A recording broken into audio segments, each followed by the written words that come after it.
네, 이번 영상에서는 저작권을 이해하기 위한 첫 번째 단계라고 볼 수 있는데요. 다른 사람이 컨텐츠의 전부 또는 일부를 내가 허락 없이 이용했을 때 그것이 저작권 침해가 되는지 아니면 저작권 침해의 책임이 면제되는지 그것을 확인해보는 그 7단계의 체크 포인트를 한번 알려드리려고 합니다. 사실 이 체크 포인트는 거의 모든 저작권 침해 사례에 적용할 수가 있고요.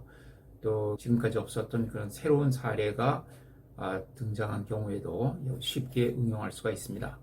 마치 그 지도인 나침판과 같다고 볼 수가 있는데요.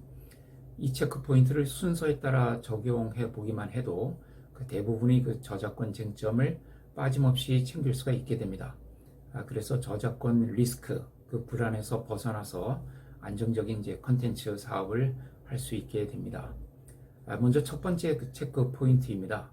첫 번째로는 문제가 된 그 컨텐츠가 과연 저작권의 보호를 받는 컨텐츠인가 하는 점을 확인을 해 봐야 됩니다. 모든 컨텐츠가 저작권의 보호를 받는 것은 아닙니다. 저작권의 보호를 받기 위해서는 그 컨텐츠가 창작성이 있어야 되죠. 창작성이 있어야 된다는 것은 첫째로는 남의 것을 베끼지 않았을 것, 둘째로는 누가 해도 같거나 비슷하게 되지 않을 것. 이 두 가지 요건이 충족되면 창작성이 있다. 이렇게 말할 수 있죠. 자, 이렇게 창작성이 있는 컨텐츠만이 저작권의 보호를 받을 수 있는데, 이 컨텐츠 중에는 의외로 이 창작성 요건을 충족하지 못하는 것들이 많이 있습니다. 그것도 이른바 그 대박 컨텐츠들 중에 그런 것들이 많이 있거든요. 그 1999년 연말에 그 유명 연예인 광고에 그 소품으로 등장했다가 아주 그 대박 상품이 된 반짝이 곰이라는 인형이 있습니다. 이 반짝이 곰도 그 창작성이 없다고 해서 저작권의 보호를 받지 못했고요. 또 수십억짜리 그 설계도, 지하철 설계도인데요. 이 설계도도 그 정말 엄청난 그 대금이 들어간 설계도지만은 이것이 창작성이 없다고 해서 저작권의 보호를 받지 못했습니다. 또 초등학교에 입학하기 전 아동들이 그 필수적으로 공부하는 그 한글 교재, 두리두리라는 한글 교재가 있는데요. 이것도 아주 대박 상품이었는데 역시 창작성이 없다고 해서 저작권 보호를 받지 못했고요. 그래서 곧바로 유사품이 나왔는데 그 유사품에 대해서 저작권 침해로 적절하게 대응하지 못했죠. 여러분들 그 권투 선수 마이크 타이슨이라고 알고 있습니까? 그 얼굴에 이렇게 그 문신을 했는데요. 그런 문신 같은 거는 또 저작권의 보호를 받을 수 있을까요? 자, 이런 점들을 보면은 그 저작권 주장을 할 때나 또 주장을 당했을 때 그 문제가 된 컨텐츠가 과연 창작성이 있는지 확인하는 것이 첫 번째 중요한 단계입니다. 두 번째 체크 포인트는 그 컨텐츠가 저작물로 성립하고 저작권의 보호를 받는다고 했을 때 이 두 번째 체크 포인트는 그러면 누가 과연 그 컨텐츠, 누가 과연 그 저작물의 저작권자인가, 누가 권리자인가를 확인할 필요가 있습니다.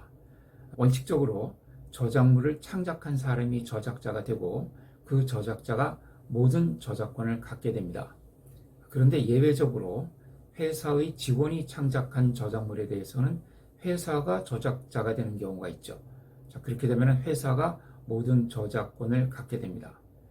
또 그 유튜브 영상 같은 이런 영상 저작물은 실제 그 촬영과 편집을 한 그런 저작자가 아니라 이 영상의 제작을 기획하고 투자를 한 사람, 사실 이 기획하고 투자한 사람은 창작 과정에 직접적으로 관여한 사람은 아니거든요. 이런 그 기획을 하고 투자한 사람, 이 사람을 보통 저작자가 아니라 제작자라고 부르는데요. 이런 영상 제작자가 그 영상 저작물의 저작권을 모두 갖는 경우가 있습니다. 또 저작자가 자기의 저작권을 다른 사람에게 양도하면 그때부터는 그 양도를 받은 사람이 저작권을 갖게 되죠. 또 여러 사람이 공동으로 작업을 한 저작물, 이것을 공동 저작물이라고 하는데 그 공동 저작물의 경우에는 혼자서는 저작권을 행사할 수가 없습니다. 자, 이렇게 여러 가지 다양한 경우가 있기 때문에 저작권 주장을 할 때나 또는 다른 사람으로부터 저작권 주장을 당했을 때, 그리고 다른 사람의 컨텐츠를 이용하기 위해서 어떤 저작권 계약을 체결할 때 과연 그 콘텐츠의 저작권자가 누구인지 확인하는 것이 꼭 필요합니다. 자, 그 다음에 체크 포인트 세 번째 단계인데요. 저작 재산권을 침해했는가? 자, 이 부분을 확인을 해야 됩니다. 저작권에는 저작 재산권 7가지가 있고 저작 인격권 3가지, 이렇게 모두 10가지 권리가 있습니다. 그래서 저작권 문제가 발생을 했다고 하면은 무엇보다도 먼저 그 저작 재산권을 침해했는지 그것을 확인을 해야 됩니다. 저작 재산권 7가지는 그 복제권, 공용권, 공중송신권, 그리고 전시권, 배포권, 대여권, 2차적 저작물 작성권, 이렇게 7가지 권리가 있죠. 자, 이것들은 각각 별개의 권리고요. 또 그 중에서도 그 공중송신권 중에는 전송과 방송, 웹캐스팅 이 3가지가 들어가는데 이것들도 다 별개의 권리입니다. 그래서 나는 전송을 했는데 지금 상대방이 나에 대해서 어떤 권리 주장을 하고 있어요. 그런데 그 상대방을 보니까 전송권은 없고 방송권만 가지고 있습니다. 내가 지금 한 행위는 전송 행위인데 그 상대방은 전송권은 없고 방송권만 가지고 있는 거죠. 자, 이렇게 전송권은 없고 방송권만 가진 자가 전송 행위를 한 나에 대해서 권리 주장을 하는 것은 허용되지 않겠죠. 또 그리고 이 저작권 외에 주의해야 할 권리로서는 그 저작 인접권이 있습니다. 저작 인접권은 가수나 배우, 이런 실현자의 권리, 그리고 음반 제작자의 권리, 또 방송사의 권리를 말합니다. 이 권리를 침해했는지도 확인할 필요가 있습니다. 자, 이렇게 저작 재산권 또는 저작 인접권 침해 여부를 확인하는 것이 세 번째 체크 포인트고요. 그 다음에 이제 네 번째 체크 포인트는 저작 인격권을 침해했는지를 확인해야 됩니다. 저작 인격권에는 공표권, 성명 표시권, 동일성 유지권, 이렇게 3가지 권리가 있습니다. 저작자가 저작 재산권을 양도하면은 그때부터는 이제 양도를 받은 사람이 저작 재산권자가 되지만은 이 저작 인격권은 양도가 불가능합니다. 항상 원래 저작자에게 이 저작 인격권은 남아있죠. 그러니까 처음에 창작을 한 그 저작자가 항상 이 저작 인격권을 행사를 하게 됩니다. 그래서 저작 재산권을 양도하게 되면은 저작 인격권자와 저작 재산권자가 달라지게 되죠. 그러니까 저작 인격권은 원 저작자에게 남아있고 저작 재산권은 양도받은 사람에게 이렇게 넘어가게 됩니다. 그래서 다른 사람의 저작물을 이용할 때 미공표 저작물을 이용한다든가, 자, 이런 경우는 이제 공표권 침해가 될 수 있죠. 또 성명을 표시하지 않거나 잘못 표시하면은 성명 표시권 침해가 될 수 있습니다. 또 저작물을 동의 없이 수정 변형하게 되면은 동의성 유지권 침해가 될 수 있습니다. 자, 이제 이런 것들이 저작 인격권 침해가 되는데요. 자, 제가 이 영상에는 슬라이드를 하나 올려드릴 텐데요. 이 왼쪽 조형물과 오른쪽 조형물, 이것이 이제 왼쪽 조형물을 오른쪽 조형물처럼 이렇게 변형하면은 동일성 유지권 침해가 된다. 이렇게 본 판례가 있습니다.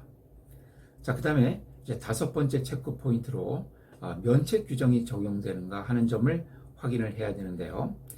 이렇게 저작 재산권 침해 또는 저작 인격권 침해에 해당되는 것으로 이렇게 보이는 경우에도 우리 저작권법은 저작권 침해의 책임이 면제되는 여러 가지 경우를 규정하고 있습니다. 대표적인 것이 공표된 저작물의 인용 규정, 저작권법 제28조가 규정을 하고 있고요. 그리고 저작권법 제35조의 5에서 규정하고 있는 저작물이 공정이용 규정입니다.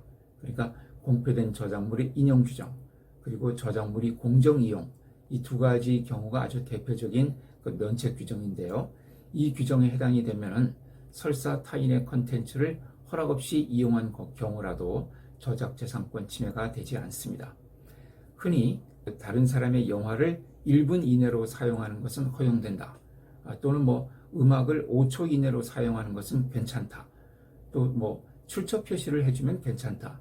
이런 말들이 많이 떠돌아다니는데 이건 전혀 사실이 아닙니다. 이 면책 규정이 적용되기 위한 요건들을 이 법 규정에 맞춰서 정확히 이해해서 그 저작재산권 침해의 책임이 면제되는 경우인지 그것을 이제 반드시 확인할 필요가 있습니다. 그 다음에 6번째 체크 포인트입니다. 저작재산권 보호기간이 남아있는지 하는 점을 체크를 해야 됩니다. 저작재산권 보호기간은 일반적으로 그 저작자의 생존 기간 플러스 사후 70년까지로 되어 있죠. 그런데 이제 여러분들이 그 컨텐츠를 제작하다 보면은 오래된 사진이나 민요, 또 민화, 오래된 영화, 또 작가가 사망한 지 70년 이상이 된 그림이라든가 뭐 대부분의 명화 같은 거는 뭐 고호나 고갱 이런 화가들이 그린 그림은 이미 그 작가의 사후 70년이 다 지났죠. 또 그 뭐 고전 소설들, 시 이런 옛날 컨텐츠를 이용하는 경우가 자주 있거든요. 자, 이런 컨텐츠를 이용했다가 저작권 분쟁이 발생하게 된다면은 그 내가 이용한 컨텐츠의 그 저작권 보호 기간이 남아 있는지를 확인할 필요가 있습니다. 자, 그런데 이제 작품 자체는 보호 기간이 지났지만 그 작품을 디지털 형태 등으로 가공한 경우에는 그 가공한 시점으로부터 새로 저작권이 발생할 수 있거든요. 또는 뭐 저작권은 아니라 하더라도 디지털 콘텐츠에 대한 그 권리가 또 있습니다. 이제 그런 권리가 발생할 수 있으니까 그 옛날 콘텐츠라고 해서 무작정 사용을 해서는 안 되고요. 이것이 어떤 새로운 가공이 이루어진 것은 아닌지 하는 점을 체크를 하셔야 됩니다. 그 다음에 마지막으로 7번째 체크 포인트인데요. 이 저작권법 외에 다른 법에 저촉될 가능성은 없는지 하는 점을 마지막으로 확인을 해봐야 됩니다. 저작권법에서 허용되는 행위가 다른 법에 저촉되는 경우가 의외로 많거든요. 대표적인 것으로 부정경쟁방지법을 들 수가 있습니다. 자, 예를 들어서 그 성형외과 병원에 보면은 이제 홍보용으로 게시된 비포 애프터 사진을 많이 볼 수가 있죠. 자, 이런 사진들은 창작성이 없어서 그 첫 번째 체크 포인트를 통과할 수가 없습니다. 그래서 저작권의 보호를 받을 수가 없죠. 그러나 이런 사진들을 허락 없이 이용하게 되면은 저작권법에서는 걸리지 않지만 부정경쟁방지법 위반에 해당되게 됩니다. 자, 이렇게 그 저작권법 외에 조심히 해야 될 법률로는 그 부정경쟁방지법과 또 개인정보보호법, 그리고 디자인보호법, 또 초상권과 퍼블리시티권, 프라이버시권, 이런 권리들이 있습니다. 자, 그래서 이렇게 그 7가지 체크 포인트를 여러분들이 이제 잘 활용을 해보시면은 대부분의 그 콘텐츠 사업에서 그 저작권 리스크를 상당히 정확하게 확인할 수 있다 하는 점을 말씀드릴 수가 있고요. 그래서 지금 말씀드린 이 7단계 체크 포인트를 잘만 적용하면은 대부분의 그 저작권 리스크를 피할 수 있습니다. 사실 제가 지금까지 올려드린 영상을 통해서 이 7단계 체크 포인트에 대한 세부적인 내용과 적용 방법을 거의 대부분 알려드렸거든요. 또 앞으로도 이 영상을 통해서 제가 그 새로운 사례라든가 또 구체적인 적용 사례 이런 것들을 이제 올려드릴 예정입니다. 이런 영상들을 차근차근 여러분들이 공부해 보시면 어느새 여러분들 그 각자의 분야에서 또 저작권 전문가가 되실 수 있다 이렇게 생각을 합니다. 자, 오늘 영상이 여러분들 앞으로 콘텐츠 사업을 하는데 또 많은 도움이 되시기를 바랍니다.